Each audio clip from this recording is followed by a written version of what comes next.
ఈరోజు ఇలాగున్నామనంటే అది కేవలము దేవుని యొక్క కృప ఉంది. దేవుని కృప లేకుండా మనము బ్రతకలేం. ఆమేన్, హల్లెలూయా. 2025 సంవత్సరం ఎందుకు దేవుడు నీకు ఇచ్చాడు, నాకు ఇచ్చాడు అంటే ఖచ్చితంగా దేవుని ఉద్దేశాల్లో మనం ఉన్నాం. మన జీవితంలో ఏదో చెయ్యాలి ప్రభు అని ఆశిస్తున్నాడు. తప్పకుండా ఈ సంవత్సరం అలాంటి కార్యాలే మన జీవితంలో జరిగిస్తాడు. అందుకొరకు అలాగూ ప్రభు కొరకు సిద్ధపడి దేవుని సన్నిధిలో మనము స్థిరపడవలసినటువంటి వారముగా ఉన్నాం. ఈరోజు ఉదయకాలమందు మీ కొరకు ఒక శ్రేష్టమైన దేవుని వాక్యాన్ని నేను తీసుకురావడం జరిగింది. జకరియా గ్రంథము 1వ అధ్యాయం 3వ వచనాన్ని చదువుకుని మనము వాక్యాన్ని నేర్చుకుందాం. కాబట్టి నీవు వారితో ఇట్లనుము, సైన్యములకు అధిపతియగు యెహోవా సెలవిచ్చినదేమనగా, మీరు నా తట్టు తిరిగిన ఎడల నేను మీ తట్టు తిరిగదను. దేవునికి మహిమ కలుగును గాక. హల్లెలూయా. జకరియా గ్రంథం అంతటిలో తిరిగి రావడం అనేది కీలకమైన తలంపుగా ఉంది. తిరిగి రావడం 4వ వచనాన్ని ఒకసారి చదివితే, మీరు మీ పితరుల వంటి వారై ఉండవద్దు. పూర్వీకులైన ప్రవక్తలు సైన్యములకు అధిపతియగు యెహోవా సెలవిచ్చినదేమనగా, మీ దుర్మార్గతను మీ దుష్క్రియలను మాని తిరుగుడని వారికి ప్రకటించునను వారు వినకపోయిరి, నా మాట ఆలకించకపోయిరి. ఇదే యెహోవా వాక్కు. హల్లెలూయా. 6వ వచనాన్ని చదువుతారా? అయినను నా సేవకులైన ప్రవక్తలకు నేను సెలవిచ్చిన మాటలను కట్టడలను మీ పితరుల విషయంలో నెరవేరలేదా? నెరవేరగా వారు తిరిగి మన ప్రవర్తనను బట్టి క్రియలను బట్టి యెహోవా మనకు చేయదలచిన ప్రకారముగా ఆయన అంతయు మనకు చేసి ఉన్నాడని చెప్పుకొనిరి. 8వ అధ్యాయం 7వ వచనం చదవండి, 16వ వచనం చదవండి ఫస్ట్. కాబట్టి యెహోవా సెలవిచ్చినదేమనగా, వాత్సల్యము గలవాడనై నేను యెరూషలేము తట్టు తిరిగి ఉన్నాను, అందులో నా మందిరము కట్టబడును. యెరూషలేము మీద శిల్పకారులు నూలు సాగలాగుదురు. ఇదే యెహోవా వాక్కు. 8వ అధ్యాయం 13వ వచనం చదువుదాం.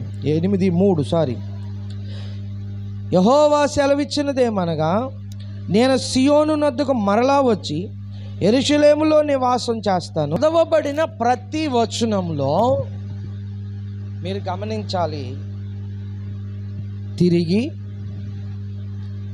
ఉన్నాను, తిరిగి రండి, మరలి రండి అనే మాటలు కనబడుతున్నాయి. తిరిగి రండి, మరలి రండి. తిరిగి ఉన్నాను, తిరిగి రండి. తిరిగి మరలి ఉన్నాను, తిరిగి రండి. ఈ జకరియా గ్రంథంలో మనం చూసినప్పుడు ఇదే మనకు కీలక తలంపుగా మనకు కనపడుతుంది. ఇది ఇశ్రాయేలీలకు 2 రకాలుగా అన్వయిస్తూ ఉంది. ఎలాగూ అంటే, చెరలో నుండి తిరిగి రావడం, అది భౌతికంగా వారు చెరలో ఉన్నారు, చెరలో నుండి వాళ్ళు రావాలి, తిరిగి రావాలి, అది భౌతికంగా. దేవుని బిడ్డలారా, ఒకటైతే అది దేవుని వైపుకు మళ్ళడం, ఆధ్యాత్మిక జీవితం, అది రెండవది. ఒకటి చెర నుండి వాళ్ళు రావడం, అది భౌతికంగా. రెండవది ఆధ్యాత్మికంగా తిరిగి రావడం, భక్తి విశ్వాసం కలిగి ఉండడం. దేవునికి మహిమ కలుగును గాక. హల్లెలూయా. అది దేవునికి 2 రకాలుగా మనం అన్వయించవచ్చు. ఎలాగూ అంటే, యెరూషలేము నుండి తన సన్నిధి కొద్ది కాలం వెనక్కి తీసుకున్న తర్వాత తిరిగి అనే మాట ఆయన మళ్ళీ ఏం సూచిస్తుందంటే, కనికరమును చూపిస్తుందంట. వెళ్ళిపోయాడు, దేవుని మందిరాన్ని విడిచిపెట్టి వెళ్ళిపోయాడు. మరలా ప్రభు అన్నాడు, తిరిగి రండి అంటే ఆయన కనికరమును చూపిస్తూ ఉంది. హల్లెలూయా. అదే రెండవదిగా మనం చూస్తే మరలా దేవుడు తిరగడం అనేది ప్రజలను శిక్షించడం నుండి వారిని దీవించడం అనేది మరలా మనకు ఇంకొకటి అర్థమవుతుంది. ఒకటి కనికరిస్తాడు, రెండవది దీవిస్తున్నాడు. తిరిగి రండి అని ఆయన పిలిచినప్పుడు మనం తిరిగి ఆయన సన్నిధిలోనికి రావాల్సిన వారంగా ఉన్నాం. దేవునికి మహిమ కలుగును గాక. హల్లెలూయా. తిరిగి వస్తానన్న దేవుని వాగ్దానం ఆ ప్రజలు తన వైపు తిరగడం మీద ఆధారపడి ఉంటుంది. బైబిల్ గ్రంథం చక్కగా చెబుతా ఉన్నటువంటి మాట ఏంటంటే, చెదిరిపోయారు మళ్ళా రండి. ఎక్కడ చెదిరిపోయారు పాస్టర్ గారు? ఏమో నాకేం తెలుసు. నాగిట్ట మీద చేయి పెట్టి వెనుకకు తిరుగువాడు నాకు పాత్రుడు కాదు అన్నాడు. ఎక్కడికి వెళ్ళారండి మీరు? నాకు తెలీదు. ఒకవేళ మీరు అలా వెళ్తే తిరిగి రండి అంటున్నాడు. ఈరోజు నేను చెప్పే వాక్యము, మూల వాక్యము, మీరు నా తట్టు తిరిగిన ఎడల నేను మీ తట్టు తిరుగుదును. మీరు నా తట్టు తిరిగిన ఎడల నేను మీ తట్టు తిరుగుదును. హల్లెలూయా, హల్లెలూయా, హల్లెలూయా. మీరు ఎక్కడికి వెళ్ళారో తిరిగి అక్కడి నుండి రండి. హల్లెలూయా. తిరిగి రండి. మీరు తిరిగి వస్తే నేను చేయవలసింది ఏమైనా ఉందంటే అది నేను మీకు చేసి పెడతాను. హల్లెలూయా, హల్లెలూయా. ప్రతిదీ నాదే అని నా మీద వేసుకుని వెళ్ళిపోతే నీవు ఎప్పుడు ప్రత్యేకింపబడతావు? Praise lord. ఒక క్రైస్తవుడిగా జీవించాలని ఒక నిర్ణయం చేసుకుని నువ్వు వస్తే గనక నీవు ప్రభువుకి కంప్లీట్గా నువ్వు ఆధారపడి బ్రతకాలి తప్ప వెనక్కి వెళ్ళడానికి వీల్లేదు. 4వ వచనంలో చాలా బాధాకరమైనటువంటి విషయం ఉంది తెలుసా? 4వ విషయం ఏమంటాడు? 4వ వచనంలో వారు వినకపోయిరి, నా మాట ఆలకించకపోయిరి అనేవి బైబిల్లో అతి బాధాకరమైనటువంటి మాటల్లో కొన్ని మాటలు అయి ఉన్నాయి. కన్న కొడుకు మాట వినకపోతే తల్లికి వేదన, కన్న కూతురు వినకపోతే వేదన, కట్టుకున్న భర్త మాట వినకపోతే వేదన, ఎంతకాలం ఇలాంటి వ్యక్తితో కాపురం చేయాలి అనే వేదన, భార్య మాట వినకపోతే ఎంతకాలం ఈ భార్యతో నేను కాపురం చేయాలి అనే వేదన, చుట్టుపక్కల వాళ్ళు నిన్ను సమాధానంగా ఉంచలేకపోతే నీకు బాధ ఏంటో తెలుసా? ఇదిగో నేను అనవసరంగా ఈ కాలనీలో కట్టుకున్నాను రా బాబు, చుట్టూ ఉన్న వాళ్ళు మంచోళ్ళు కాదు, ఇలాంటి ప్రజల మధ్య నేను బ్రతుకుతుంది, ఎప్పుడు వెళ్ళిపోదాం ఇది అమ్మేసుకుని ఇంకో చోట కట్టుకుందాం ఇల్లు అని అనిపించే అదొక బాధ. నీకే ఇన్ని బాధలు ఉంటే నిన్ను భూమి మీదకి పంపించి ఇంతగా నిన్ను హెచ్చించి బలపరిచిన నా దేవుని కొరకు నువ్వు నిలబడకుండా ఏ పండగ వస్తే ఆ పండగ నాదే అని నీ మీద వేసేసుకుని నువ్వు వాళ్ళ కూడా పరిగెడుతుంటే ఎప్పుడు నీవు తిరిగి వస్తావు నా దగ్గరికి?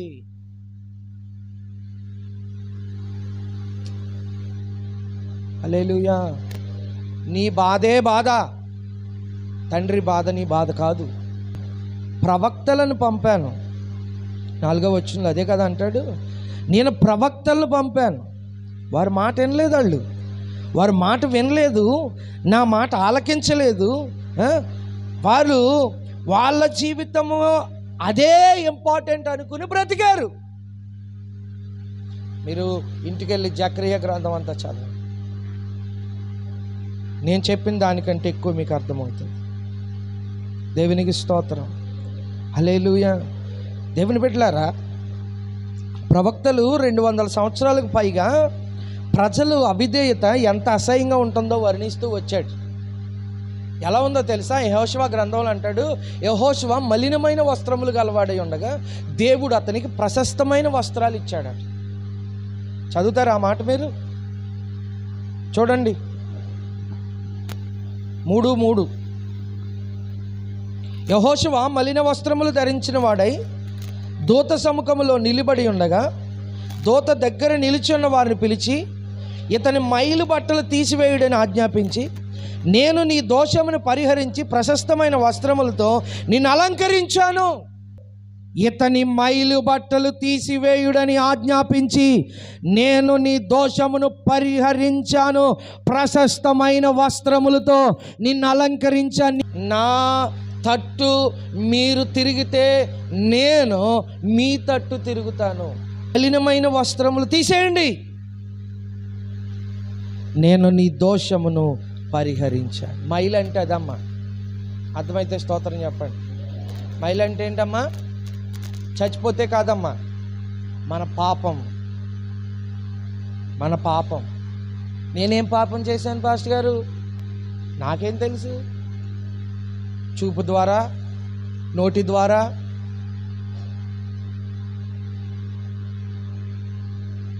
హృదయం ద్వారా దేవుణ్ణి ప్రేమిస్తున్నాను అంటూ నన్ను నేను మోసం చేసుకుంటూ మోసకరమైనటువంటి జీవితంలో నేను జీవిస్తున్నానేమో. అది మలినం, అది అపవిత్రత. దానిని ఉతకాలి. స్తోత్రం, హల్లెలూయా. దేవుని బిడ్డలారా, అలాగూ చెప్పి ప్రశస్తమైన వస్త్రాలతో అలంకరించింది. Praise the Lord. 57వ అధ్యాయం 3 నుంచి 9 వరకు మనం చదువుతుంటే, 57వ అధ్యాయం చదవాలి, మీరు చదవాలి. మంత్రప్రయోగపు కొడుకులారా, వ్యభిచార సంతానమా, వేశ్య సంతానమా, మీరు ఇక్కడికి రండి. మీరు ఎవరిని ఎగతాళి చేయుచున్నారు? ఎవరిని చూచి నోరు తెరిచి నాలుక చాచుచున్నారు? మీరు తిరుగుబాటు చేయువారును అబద్ధికులు కారా? చూచి పచ్చని ప్రతి చెట్టు కిందను కామము రేపుకొని వారులారా, లోయలలో రాత్రి సందుల కింద పిల్లలను చంపు వారులారా, నీ భాగ్యము లోయలోని రాళ్ళలోనే ఉన్నది కదా, అవి ఏ నీ భాగ్యము, వాటికే పాన్ని అర్పణము చేయుచున్నావు, వాటికి నైవేద్యం అర్పించుచున్నావు. ఇవన్నీ జరగక నేను ఊరకుండదగునా? ఇవన్నీ జరుగగా నేను ఊరకుండదగునా? ఉన్నతమైన మహాపర్వతము మీద నీ పరుపు వేసుకొంటిని, బలి అర్పించుటకు అక్కడికే ఎక్కి తిని, తలుపు వెనుకను ద్వారబంధం వెనుకను నీ జ్ఞాపక చిహ్నం ఉంచి తిని, నాకు మరుగై బట్టలు తీసి మంచం ఎక్కి తిని, నీ పరుపు వెడల్పు. మంత్ర ప్రయోగపు కొడుకులారా, హల్లెలూయా. యెషయా ప్రవక్త ఏమంటున్నాడండి? చెప్పాలి. మంత్ర ప్రయోగపు కొడుకులారా, వ్యభిచార సంతానమా, వేశ్య సంతానమా, మీరు ఇక్కడికి రండి. మీరు ఎవరిని ఎగతాళి చేయుచున్నారు? ఎవరిని చూచి నోరు తెరిచి నాలుక చాచుచున్నారు? మీరు తిరుగుబాటు చేయువారును అబద్ధికులను కారా? మస్తచ్చ వృక్షములను చూచి, సింధూర వృక్షములు అంటున్నాడు కింద ఫుట్ నోట్లో, అది చదవండి. సింధూర వృక్షములను చూచి పచ్చని ప్రతి చెట్టు కిందను కామము రేపుకొని వారులారా, లోయలలో రాతి సందుల కింద పిల్లలను చంపువారులారా. అక్కడ ఒక మాట అంటున్నాడండి, ఏంటో తెలుసా? ఇవన్నీ జరగగా నేను ఊరకుండు దగునా? ఎంత చెత్త కార్యాలన్నీ చేస్తున్నారు, నేను ఊరుకోనా? ఇవన్నీ చూసి ఊరుకోనా? చెప్పండి, మీరు జవాబు చెప్పండి. దేవుడు ప్రశ్నిస్తున్నాడు మిమ్మల్ని. అంటే మిమ్మల్ని అంటే మిమ్మల్ని కాదు, ఈ క్యారెక్టర్ ఉన్నవాళ్ళు.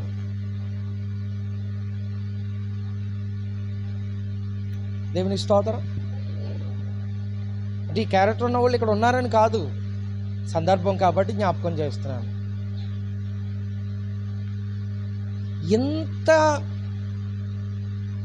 దేవునికి అసహ్యమైన మలినమైన వస్త్రములు గలవారమై జీవిస్తూ ఉన్నప్పుడు ఎంత జరిగినా కూడా నేను మౌనంగా ఉండనా? ఊరుకోనా? నేను మాట్లాడొద్దా? సృష్టించిన నాకు అధికారం లేదా? ఇది తప్పు అని చెప్పే అధికారం లేదా? నేను సృష్టించి వదిలేలా, నువ్వు ఎలా బతితే అలా బతికేద్దావా? కావాల్సినప్పుడు నన్ను పట్టించుకుంటావా, తర్వాత నన్ను వదిలేస్తావా, మళ్ళీ కావాలంటే పట్టించుకుంటావా, మళ్ళీ వదిలేస్తావా, నేను మాత్రం ఊరుకోవాలి, నీ ఇష్టం. అలా లేదు ఈ మాట. ఇక్కడ వాక్యం కూడా అదే. మీరు ఎంత తప్పుడు పనులు చేసి మలినమైన వస్త్రములు గలవారై ఉండగా నేను ఊరుకోనా? అది ఎట్టా కుదిరిద్ది? స్తోత్రం, హల్లెలూయా. వారు నమ్మకత్వానికి కలిగే ఆశీర్వాదాలను పరిపూర్ణమైన ప్రపంచం గురించిన అద్భుతమైన చిత్రాలతో వర్ణించాడు. 1:3 అంటాడు, ఇదిగో మీ తట్టు తిరుగుతాను అనే ఒక సాధారణమైన మాటతోనే రాశాడు. మీరు నా తట్టు తిరిగితే నేను మీకేం చేస్తానో చెప్తా. ఆమేన్. ఏంటో తెలుసా? మొట్టమొదటిది, దేవుడు మన తట్టు తిరిగితే మన జీవితంలో మనం ఏమి పొందుకుంటామంటే, మొట్టమొదటిది కరుణింపబడతాము. చెప్పండి అందరూ గట్టిగా, గట్టిగా చెప్పండి. కరుణింపబడతాము. దేవుని యొక్క కరుణ మన మీద ఉంటుంది. దేవుని యొక్క కటాక్షము మన మీద ఉంటుంది. ఎప్పుడో తెలుసా అండి? మనము ఆయన తట్టు తిరిగిన, మనము ఆయన తట్టు తిరిగితే, ఆయన మన తట్టు తిరిగితే మొదటిది కరుణించబడతాము. మీరు గుర్తుపెట్టుకుని వెళ్ళిపోవాలి ఇంటికి ఈరోజు. ఏం చెప్పండి? కరుణించబడతాము. గట్టిగా చెప్పండి. ఇక చాలా లోతైన ప్రసంగం కానీ సింపుల్గా చెప్తాను ఇక్కడి నుండి. కరుణించబడతాము. దేవుడు మనకు కరుణ చూపుతాడు. ఆయన పేరే కరుణామయుడు. చెప్పండి గట్టిగా. ఆయన పేరే ఆట కరుణగల యేసయ్యా, నా జీవితానికి నీవే చాలునై. కరుణగల దేవుడు. నీ ప్రక్క వారు నేను కరుణించకపోయినా, నీ ఇరుగు పొరుగు వారు నేను కరుణించకపోయినా, నిన్ను ఈ లోకంలో ఎవరు కరుణించకపోయినా నా దేవుడు నిన్ను కరుణిస్తాడు. ఎప్పుడో తెలుసా? నీవు ఆయన తట్టు చూడాలా. నీవు ఆయన అదిగే కదా యాకోబు పత్రికలు అనుకుంటాను, మొదట నా నీతిని, నా రాజ్యాన్ని మీరు వెతకండి, అప్పుడు మీకు ఏం కావాలో అన్నీ నేను మీకు ఇస్తాను. Praise the Lord. ఒకటి, ఆయన కరుణ దొరుకుతుంది మనకి. రెండవ మాట ఒకవేళ మీరు రాసుకుంటే రిఫరెన్స్లు ఇస్తాను చూడండి. మొదటి మాటకు కీర్తనలు 86:16 ఉంటుంది ఆ మాట. కీర్తనలు 86:16. రెండవ మాట కీర్తనలు 85:4 ఉంటుంది. మనము ఆయన తట్టు తిరిగితే ఆయన మన తట్టు తిరుగుతాడా? ఆయన మన తట్టు తిరిగిన వెంటనే మనము క్షమించబడతాము. మనం అంటాము, ఏయ్ నువ్వు క్షమించలేనంత నేరం చేసావు, నిన్ను జన్మలో క్షమించను. కానీ దేవుడు అంటున్నాడు, నేను నిన్ను క్షమిస్తాను. ఆమేన్. ఎందుకండి సిలువలో ఇద్దరు దొంగలు చెరువు వైపు ఉండి నువ్వు రక్షించుకో, మమ్మల్ని కూడా రక్షించు అంటే ఒక దొంగ, అరే అతను నీతిమంతుడు, అది ఆయనకు తగదు, నీవు నేను దొంగలం, ఇది మనకు తగును అన్నాడు. అనేక మంది వచ్చి అతన్ని బల్లెముతో పొడిచిన, ముండ్ల కిరీటం పెట్టిన, ఏమండి మేకులు కొట్టిన, ఆయన ఏమన్నాడు? తండ్రి వీరు ఏం చేయించున్నారో వీరు ఎరుగరు కనుక వీరిని క్షమించు అన్నాడు.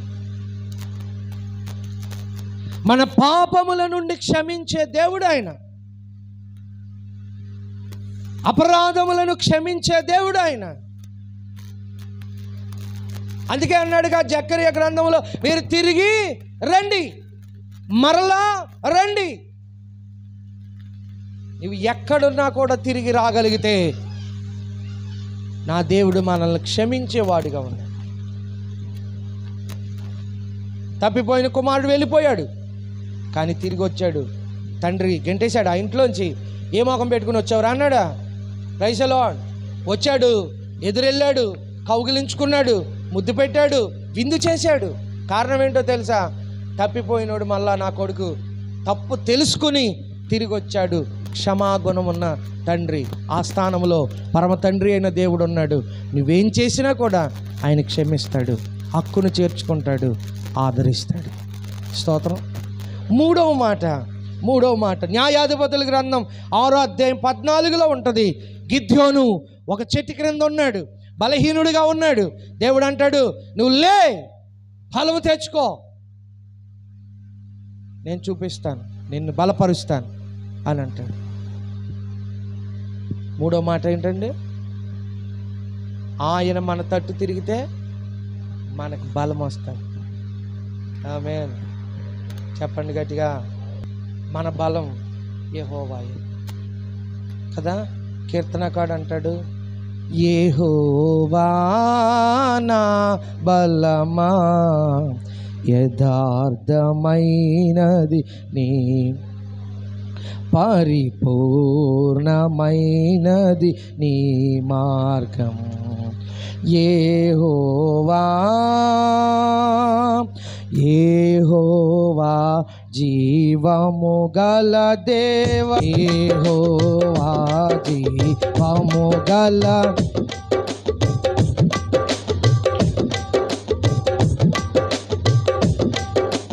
అన్యజనులలో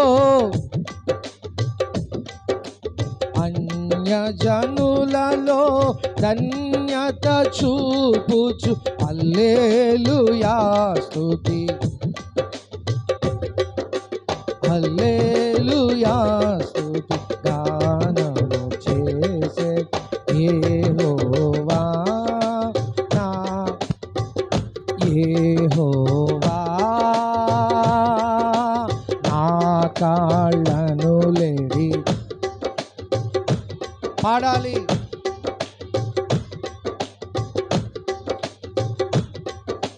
నా కాళ్ళను లేడి కాళ్ళుగా చేసి ఎత్తైన స్థలములో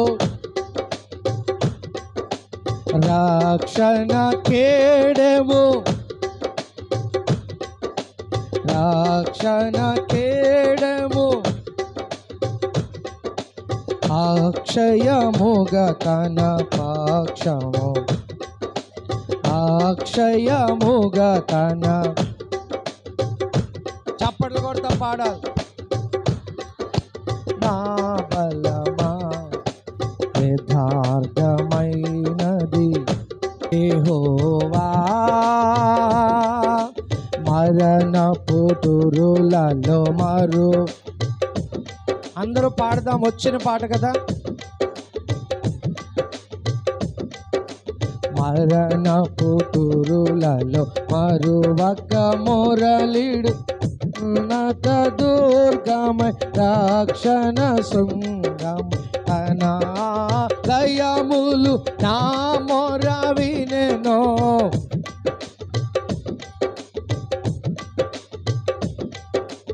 ఆదరెను ధరణి అయకంపముచే, ఆదరెను ధరణి అయకంపముచే యెహోవా నా బలమా యథార్థమైనది. బిగ్గరగా చప్పట్లు కొడుతూ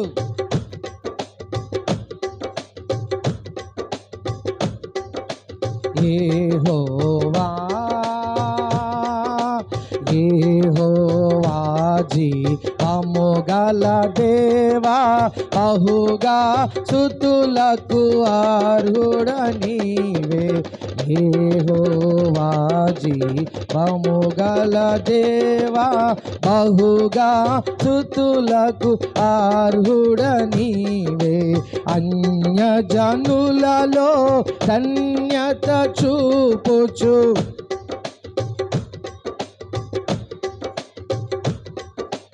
హల్లెలూయా స్తుతి గానము, హల్లెలూయా స్తుతి బిగ్గరగా బిగ్గరగా.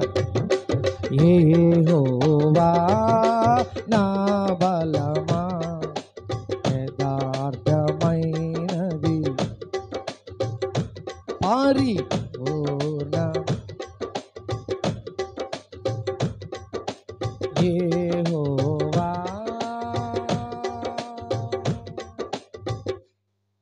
ఎవరు బలపరుస్తారు మనల్ని? మీరు నా తట్టు తిరగండి, నేను మీ తట్టు తిరుగుతాను, అప్పుడు మిమ్మల్ని నేను బలపరుస్తాను. నీకు బలమిచ్చువాడు యెహోవాయే, బలమిచ్చువాడు యెహోవాయే. అందుకు మీరు బలం తెచ్చుకోండి, లేవండి ప్రభు కొరకై. ఆయన వైపు చూస్తూ పరిగెట్టండి. 4వ మాట కీర్తన గ్రంథం 71 కీర్తన 21 చరణంలో ఉంటుంది. ఆయన కొరకు మనము, మన కొరకు ఆయన గనక నివాసం ఉంటే గనక, తట్టు తిరిగితే గనక, ఇదిగో నెమ్మది. నెమ్మది ఈరోజు చాలా కుటుంబాల్లో నెమ్మది లేదు. చాలా కుటుంబాల్లో నెమ్మది లేదు. డబ్బులున్నాయి, నెమ్మది లేదు. ఇల్లా మంచిగా ఉంది, నెమ్మది లేదు. బంగారమా ఉంది, నెమ్మది లేదు. బంధువులా బోళ్ళు మంది ఉన్నారు, నెమ్మది లేదు. భార్యాభర్తలు పైకి బాగానే బ్రతుకుతున్నారు, నెమ్మది లేదు. తల్లి కొడుకు బాగానే ఉన్నారు అనుకుంటున్నాం, నెమ్మది లేదు. చాలా కుటుంబాలు ఇలాగే ఉన్నాయి. ఈరోజు ప్రభు మాటగా మీతో చెప్తున్నాను, ఆయన తట్టు మనం తిరిగితే ఆయన మన తట్టు తిరిగి మనకు నెమ్మదినిస్తాడు. హల్లెలూయా. ఏమిస్తాడమ్మా? నెమ్మది. నెమ్మది. మీరు అనుకుంటున్నాను నేను బాగానే ఉన్నానని, కానీ మీ జీవితాలకు నెమ్మది లేదు. ఎలాగూ పాస్టర్ గారు, ఎలాగో నాకు తెలీదు, మీ పరిస్థితులు మీకు నెమ్మది లేకుండా చేస్తున్నాయి. కానీ మీరు ఆయన తట్టు తిరిగితే ఆయన మీ వైపుకు తిరిగి మీ జీవితాలకు నెమ్మదినిస్తాడు. నేను బాగానే ఉన్నాను పాస్టర్ గారు, నా భర్త బాగానే ఉన్నారండి, మా పిల్లలు బాగానే ఉన్నారండి, మేము బాగానే ఉన్నాం, మీరు బాగానే ఉన్నారనుకుంటున్నారు, కానీ ఏదో ఒక మూల మీ జీవితానికి నెమ్మది కరువైంది. ప్రభు ఈరోజు మీతో మాట్లాడుతున్నటువంటి మాట నాకు తెలీదు, అలాగే ఎవరున్నారో నాకు తెలీదు, కానీ ఏదో ఒక మూల మీ హృదయంలో నా జీవితానికి నెమ్మది దొరికితే బాగున్ను అని అనిపిస్తుంది. మీకు ఉపశమనం దొరికితే బాగున్ను అనిపిస్తోంది. అయితే ప్రభు మీతో చెబుతున్న మాట, నేను మీకు నెమ్మదినిస్తాను, మీరు నా తట్టు తిరగండి. హల్లెలూయా, హల్లెలూయా, హల్లెలూయా. ఇగో కొండల తట్టు నా కళ్ళెత్తుచున్నాను, నాకు సహాయము ఎక్కడి నుండి వచ్చును అంటున్నాడు కీర్తనకాడు. ఆ క్రిందనే అంటది, భూమి ఆకాశములను సృజించిన యెహోవాను బట్టే. నువ్వు ఏ కొండలెక్కు, ఏ పర్వతాలు ఎక్కు, ఏ గుట్టలు మెట్టలు ఎక్కు, వాటి వల్ల నీకు ప్రయోజనం లేదు. అదే కదా అంటున్నాడు, కొండల వైపు నా కళ్ళెత్తుచున్నాను, నాకు సహాయము ఎక్కడి నుండి వచ్చును? భూమి ఆకాశములను సృజించిన యెహోవా వలనే. నెమ్మది లేకుండా నీ బ్రతుకు వెళ్ళిపోతుందేమో. సంవత్సరాలు గడిచిపోతున్నాయి కానీ నా జీవితానికి ఇంకా నెమ్మది దొరకలేదండి. బాప్తిసం పొంది కొన్ని సంవత్సరాలు అయింది కానీ ఇంకా నెమ్మది లేదండి. అయితే నువ్వు ఆయన తట్టు తిరగాల్సిన అవసరం ఉంది. నేను ఆయన తట్టే తిరిగానండి అని నువ్వు అనుకుంటున్నావు, నిన్ను నీవు మోసం చేసుకుంటున్నావు. కంప్లీట్గా ఆయన వైపు తిరిగి ఆయన మీదే ఆధారపడి ఆయనను చూస్తూ నీ బ్రతుకు వెళ్తలేదేమో. ప్రభు చెప్తున్నమాట, నీ దృష్టి ఆయన మీద వేసి వెళ్ళిపోవాలి.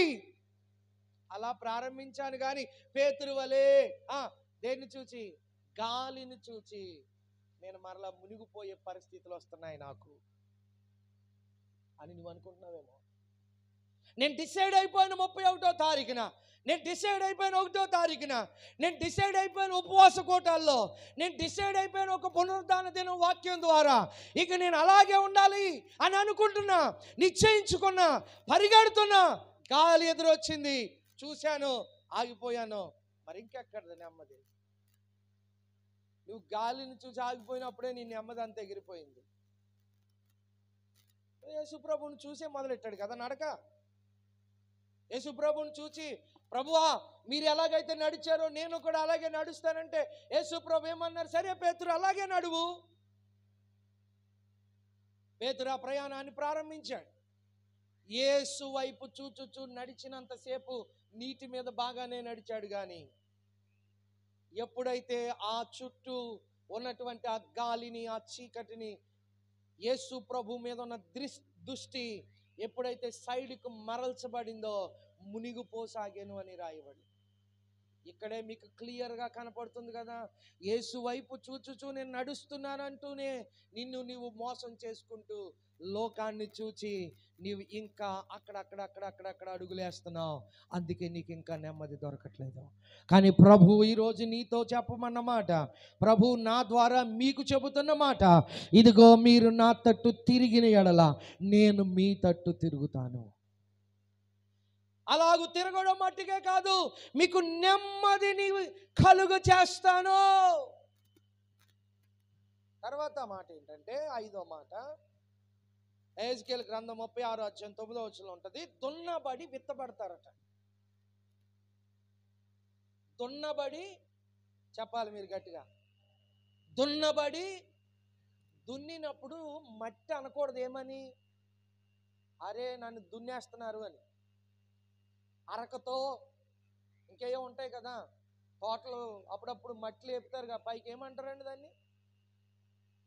దుక్కు దున్నడం అంటారు. కానీ ఆయుధాలు ఉంటాయి కదా, ట్రాక్టర్ కట్టుకుని లేపుతాడు, దాని పేరు నాకు తెలియట్లేదు. దాన్ని తీసుకొని వెళ్ళి ఏం చేస్తాడు, మొత్తం తోటంతా చేనంతా ఆ మట్టిని, ఆ అణిగిపోయినటువంటి మట్టిని అంతటిని మరలా ఏం చేస్తాడు, లేపి ఏం చేస్తాడు, విత్తనాలు వేస్తాడు, ఎరువులు వేస్తాడు. అది ఫలించడానికి, అభివృద్ధి చెందడానికి నీరు పెడతాడు. నీవు ఆయన వైపు తిరిగితే ఆయన నీ వైపు తిరిగి నిన్ను దున్నుతాడట. వాక్యము చేత విత్తనాలు వేస్తాడట. అప్పుడు ఫలిస్తావు.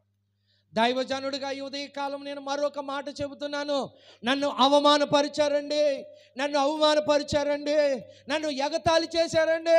బైబిల్ పట్టుకొని మందిరానికి వస్తుంటే వీళ్ళే మందిరానికి వెళ్తున్నారని అన్నారండి. నిన్ను ఎవరు ఏమన్నా కూడా ఇదిగో ప్రభు చెప్తున్నాడు, దున్నబడు, పర్వాలేదు. కానీ ఒకానొక దినం ఉంది, ఆ దినం నువ్వు ఫలిస్తావు. హల్లెలూయా, హల్లెలూయా, హల్లెలూయా. నిన్నెవరైతే అవమానపరిచారో, నిన్నెవరైతే రోదన కలగడానికి కారకులయ్యారో, లేకపోతే నిన్ను ఎవరైతే హింసించారో, లేకపోతే నిన్ను ఎవరైతే బాధ పెట్టారో, నీ బ్రతుకింతే, నీ జీవితం ఇంత ఇంకా మారదు అని ఎవరైతే అన్నారో, పర్వాలేదు, దుఃఖపడి దున్నబడి, హల్లెలూయా, హల్లెలూయా, అవమానాలలో ఆనందాన్ని కలుగజేయు దేవుడు, నా దేవుడు మీతో కూడా ఉన్నాడు. మీరు ఆయన వైపు చూడండి, ఆయన మీ వైపు చూస్తారు. హల్లెలూయా. చెప్పండి, 5వ మాట ఏంటి? దున్నబడి విత్తబడి ఫలిస్తారు. మీరు అనకూడదు, ఏమనో తెలుసా, నాకు దున్నక్కర్లేదండి, విత్తనాలు ఇయ్యక్కర్లేదు, నేను అస్సలు కుదరదు. దున్నబడితేనే విత్తనాలు, ఎరువులు వేయగలుగుతాం. అప్పుడే ఆ పంట ఫలిస్తాం. చేను కోసేశారు, మళ్ళీ ఏం చేయాలి? దాన్ని మరలా పంట వేయడానికి దాన్ని సిద్ధపరచాలి. నీరు పెడతాడు, నానుతుంది. ఆ రోజంతా 2-3 రోజులు నానుతుంది. తర్వాత దమ్ము చేస్తాడు ట్రాక్టర్తో. తర్వాత మళ్ళీ దాన్ని మట్టి అంతటిని సమానం చేస్తాడు. అప్పుడు విత్తనాలు వేస్తాడు, మళ్ళా దాన్ని తీసి పాతడం మొదలెడతాడు.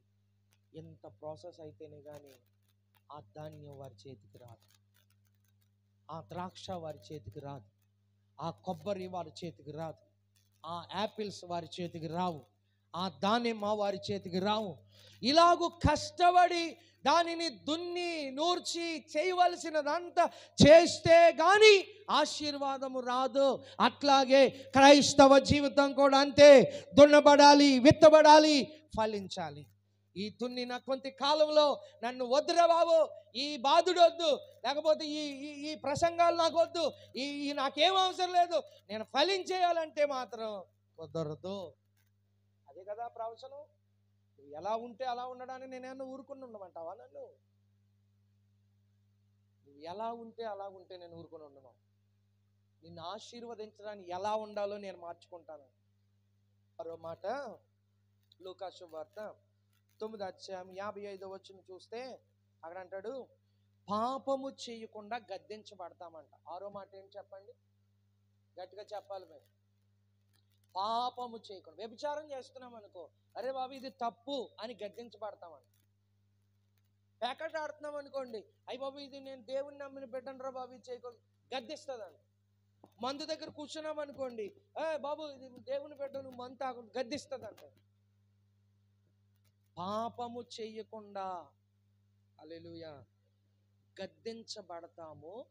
దేవుని తట్టు మనం తిరిగి ఆయన మన తట్టు తిరిగితే, ఆయనతో సంబంధం లేదన్నప్పుడు ఇంకేం గద్దిస్తుంది, ఏముండదు. మన పని మంద, ఆయన పని ఆయన. కానీ దేవుని తట్టు మనం తిరిగి మనం ఆయన తట్టు తిరిగితే, ఆయన మన తట్టు తిరిగితే ఖచ్చితంగా పాపం జోలికి మనం వెళ్ళాం. ఎప్పుడైతే పాపం అనేది మనకు అనిపిస్తూ ఉంటుందో వెంటనే అది చేయటానికి హృదయం ఒప్పుకోదు. హృదయం ఒప్పుకోదు. ఇది పాపం, ఇది పాపం, ఇది పాపం, ఇది పాపం అన్న దేవుని మందిరంలోకి వెళ్ళి ప్రార్థన చేసిందట. దైవజనుడికి కూడా అర్థం కాలేదు ఆవిడ చేస్తున్న ప్రార్థన. కొన్ని దినాలలోనే హన్నా గర్భమును దేవుడు తెరిచాడు. అబ్రహాము శారా సంవత్సర కాలం అయిపోయింది, సంవత్సరాలు గడిచిపోని దేవుడు వారిని దర్శించాడు, బిడ్డనిచ్చాడు. ఇస్సాకు రిబ్కా చాలా కాలం గడిచిపోయింది, 10-15 సంవత్సరాలు అయిపోయింది, బిడ్డలు లేరు. ప్రార్థన చేశాడు ఇస్సాకు, దేవుడు గర్భఫలం ఇచ్చాడు. ఎలిజబెత్ జకర్యాలు వృద్ధాప్యలోకి వచ్చారు, బిడ్డలు లేరు, ప్రార్థన చేశారు, దేవుడు వారికి బిడ్డలను ఇచ్చాడు. ఎక్కడికో వెళ్ళి నువ్వు ముడుపు కట్టి రావాల్సిన అటువంటి భ్రష్టత్వపు క్రైస్తవ జీవితం ఉన్న ఒకటే లేకపోయినా ఒకటి.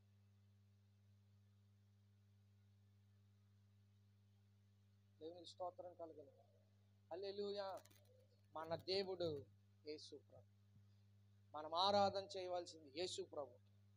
మరణించింది యేసు ప్రభువే, తిరిగి లేచింది యేసు ప్రభువే. కానాను విందులో కూడా అద్భుతం చేసింది కూడా యేసు ప్రభువే. అందరూ మరియమ్మ దగ్గరికి వెళ్ళారు, ఏమని భూ దగ్గరికి తీసుకెళ్ళింది. యేసు ప్రభు ఏం చేశాడో తెలుసా, నీళ్లు నింపమన్నాడు. మరియమ్మ ఏమందో తెలుసా, ఆయన మీతో చెప్పింది, ఆవిడే చెప్పిందిగా, ఆయనే దేవుడు, ఆయన మీతో చెప్పింది ఏంటి, నేను విశ్వసించింది యేసు ప్రభు నా కోసం వచ్చాడు, నా కోసం చనిపోయాడు, నా కోసం తిరిగి వెళ్ళాడు, నా కోసం ఇల్లు సిద్ధపరుస్తున్నాడు, నన్ను తీసుకెళ్తాడు, యేసు ప్రభువే. ఈరోజు మీరు అవిశ్వాసపు జీవితాన్ని జీవిస్తున్నారు. ప్రభు చెప్తున్న మాట, పాపము జోలికి వెళ్ళొద్దు. ఇది తప్పు అని తెలిసినప్పుడు ఆ తప్పు చెయ్యొద్దు. అది నిన్ను గద్దిస్తుంది, ఖచ్చితంగా ఆగిపో. ఆమేన్. హల్లెలూయా, హల్లెలూయా, హల్లెలూయా.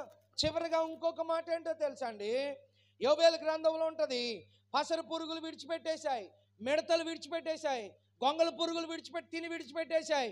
ఒక్కొక్క పురుగు 4 రకాల పురుగు ఒక తోటను, లేకపోతే ఆ దేశపు తోటలను పాడు చేసేశాయి. ధాన్యం లేదు, ఫలాలు లేవు, ఆహారం లేదు, కరువు వచ్చేసింది. అటువంటి సమయంలో యోవేలు ప్రవక్త అంటాడు, ఇదిగో గొంగళ పురుగులు విడిస్తే పసరు పురుగు విడిస్తే మిడతలు, లేకపోతే చీడ పురుగులు, ఇవన్నీ పట్టి పంటలు పాడు చేశాయి. మత్తులారా మేలుకోండి, కీడు నుండి తప్పించబడ్డానికి మీరు ప్రార్థన చేయండి అంట. యోవేలు గ్రంథం కూడా మీరు ఇంటికి వెళ్ళి చదవండి. మత్తులైపోయారు, నిద్రపోతులైపోయారు, దేవుడంటే ఎరిగిన వారైపోయారు, ఎరిగి ఉన్న దూరంగా ఉన్నారు. ఏమైంది, పంట నాశనం అయిపోయింది. మీరు పండిస్తున్న పంట దివారాత్రులు కాపాడితే తప్ప మీ చేతికి ఆ పంట రాదు. ఆమేన్. విత్తనాలు దున్నడం మొదలు పెట్టుకుని మీ చేతికి పంట వచ్చే వరకు కూడా రాత్రింబగలు భార్య పిల్లలు ఇవన్నీ చూడరాళ్ళు పండించేవాళ్ళు. అర్ధరాత్రులు చేల దగ్గరే, తెల్లవారుజామున చేల దగ్గరికి వెళ్ళిపోతారు. ఏ ఎలకలు కొడుతున్నాయి, ఏ పురుగు పట్టింది, పంట చేతికి వచ్చే వరకు చూస్తారు. అదే సోమరుడు అయితే, సామెతల పుస్తకంలో ఉంటుంది కదా, సోమరు అని చేను దాటి రాగా ముండ్ల పొదలు గచ్చ పొదలు మొలిచాయి అంటాడు. సోమరుడు చేను దాటి వస్తే ఏమి కనిపించినాయి అంటాడికి, ఎందుకు ముండ్ల పొదలు వచ్చేసినాయి, గచ్చ పొదలు వచ్చేసినాయి, సామరోడు పట్టించుకోవట్లేదు, ఆ పంటను పాడైపోయింది, ముండ్ల పొదలు గచ్చి పొదలు వచ్చేసాయి అక్కడ. యోవేలు గ్రంథకర్త అంటాడు, మీరు ఇంకా మొత్తులైపోయి ఇంకా అట్లాగా ఉన్నారేంటయ్యా, లేవండి, మీకు వచ్చిన కీడు తప్పించుకోవడానికి మనము ఆయన వైపు చూచినాం.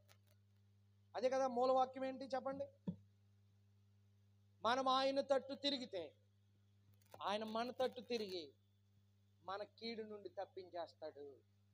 గట్టిగా చెప్పండి హల్లెలూయా, హల్లెలూయా. ఇప్పుడు 7 విషయాలు చెప్పండి, ముగించుకుందాం.